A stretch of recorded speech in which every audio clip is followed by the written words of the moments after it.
T hip opener. So I love this stretch. It not only hits the hips and the quads, but also has a rotational component to help stretch the upper chest, the upper back, the upper shoulders, and so has a rotational component similar to like a golf swing or like swinging a tennis racket. So we'll set up this similar to a lizard pose, as well as similar to a hip opener. But from here, what we'll do is the same hand as the forward leg. You'll reach up to the ceiling, really rotate in your chest.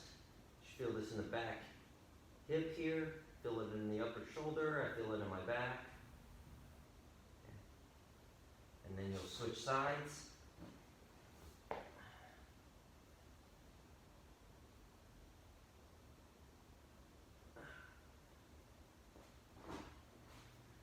And that there is the T hip opener.